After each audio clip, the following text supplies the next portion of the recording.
Howdy readers, I'm Jason. This is Chapter and Verse, and this is the 2022 Maybe Midrash announcement video. And it's going to be the only announcement video that you see, actually.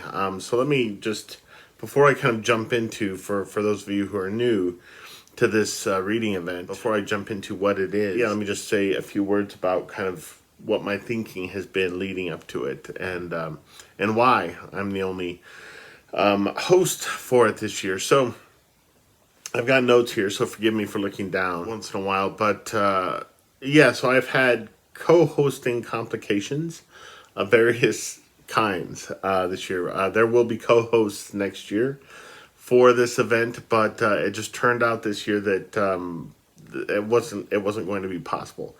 And and so I thought actually about putting the event on hiatus. But then I read an essay, an article/essay by Paul Kingsnorth. He wrote a piece for an online journal, religious journal, in which he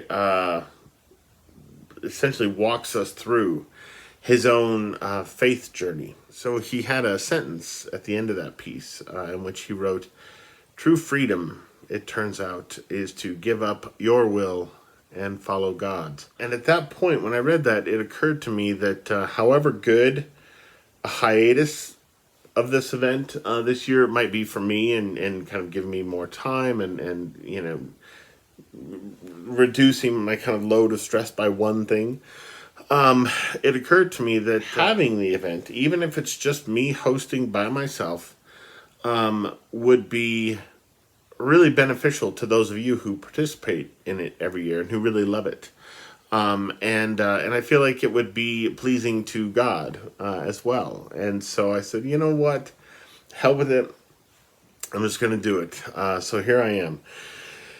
What is Midrash? Some of you are likely asking. So Midrash is the Jewish tradition and practice of scriptural interpretation and engagement. Okay. It is the act, right? So again, I got my notes here. It is the act of sussing out meaningful nuance from religious narrative and religious ideas. Okay. Now, people who engage in Midrash do this by reading scripture itself through what one might call an adventurous lens. Okay. Too often, I think people, religious people in particular, read scripture and assign it like one objective declarative meaning, and fail to see that the ideas, the lessons, the stories, right, the morals of scripture are contingent for their meaning on context. And so that's what we do, right? So we not only read scripture itself and apply it to our own lives and think about it in relation to our own lives, the context of the 21st century and everything that's going on right now. Right, so my old Episcopal priest in Missoula, I remember a sermon of his where he said that, so he held up a Bible in one hand and a newspaper in the other hand, and he said that his job every week is to figure out how this is speaking to this. And I thought, man, that's absolutely brilliant, right? It's absolutely accurate. But it's not just in the act of reading or studying scripture itself, right? It is in the act of encountering religion within other people's wrestling with it. The novels, the memoirs, the plays, the poetry, the films, etc. The music, right? Maybe Midrash is an opportunity for all of us, whatever our religious stripe, right? Christian, Muslim, Buddhist, atheist, agnostic, Wiccan, it doesn't matter, right? It's an opportunity for all of us to acknowledge that religion is a significant force in our world, whether we like it or not. And it would behoove us all to look at it seriously and critically and thoughtfully, to acknowledge that we don't have all the answers, and to humble ourselves to seek answers, right? And to look for other perspectives, and to read books and to watch films along those lines, works of art that are going to help us understand how we feel about religion, and maybe change how we feel one way or the other about religion. So that's what we do.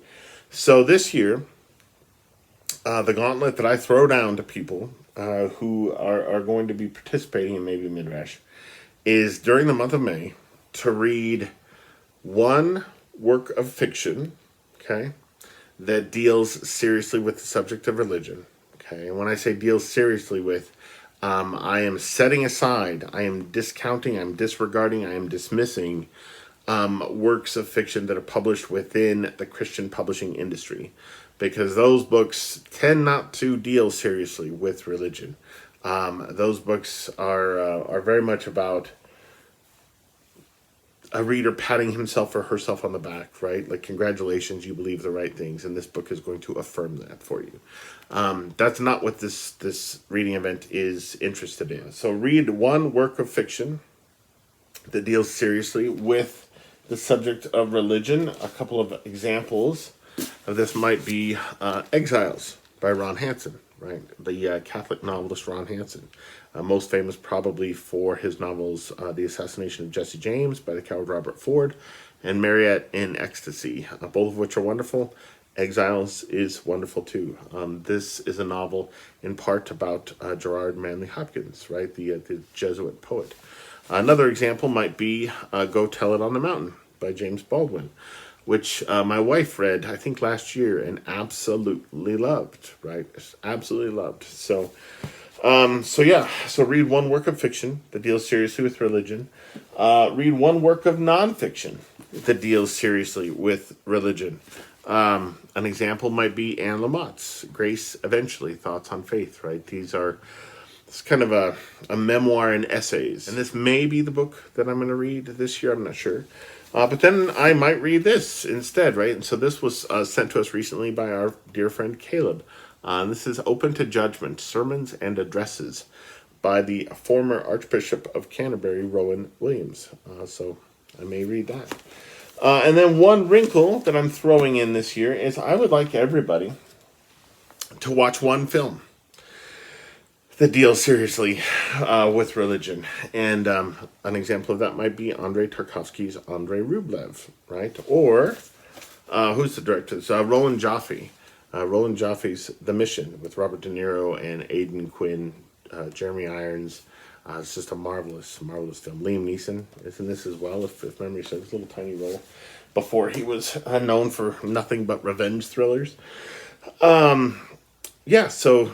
those are the challenges, right? One work of fiction, one work of nonfiction, and one film in the month of May.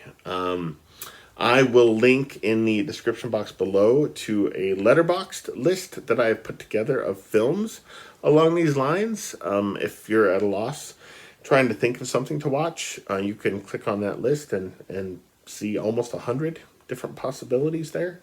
And then the last thing that I would like people to do this year, so those of you who aren't religious, okay, won't necessarily know this, but in churches, there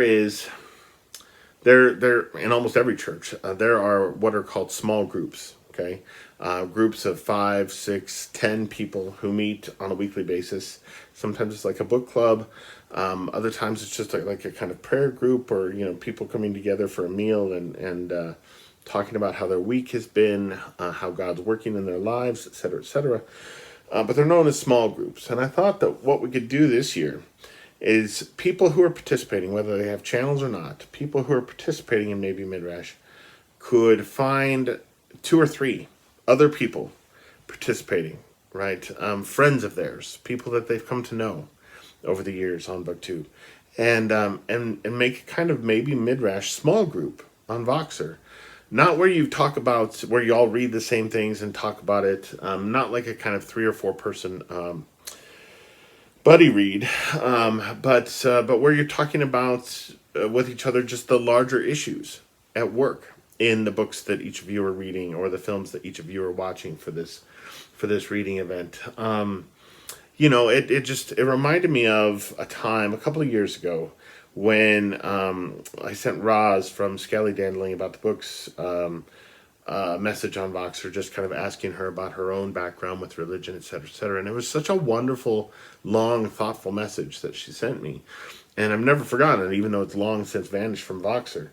And I just think that that would be really wonderful for all of us, right? I mean, talking about religion in this day and age can be so contentious. It can be so smug. I think it would be really great for us to have these little small groups on Voxer where we can have discussions about religion with people who feel and believe differently than we do, in a way that is fruitful and civil and kind and generous and humble. And so that's kind of what I hope for with these small Voxer groups, as it were, or Discord. I suppose a lot of people are using Discord as well. So anyway, I would just like to encourage people to do that, in addition to the actual movie watching and reading of Maybe Midrash. So if you have any questions, let me know in the comments below. And if you're planning on participating, let me know as well. And if you have an idea about what you'd like to read or what movie you're going to look for, what movie you'd like to watch, let me know that as well, because, of course, I am curious. But anyhow, I hope you guys have a nice Easter weekend, regardless of whether or not you're celebrating. And I will see you guys again very soon. Adios.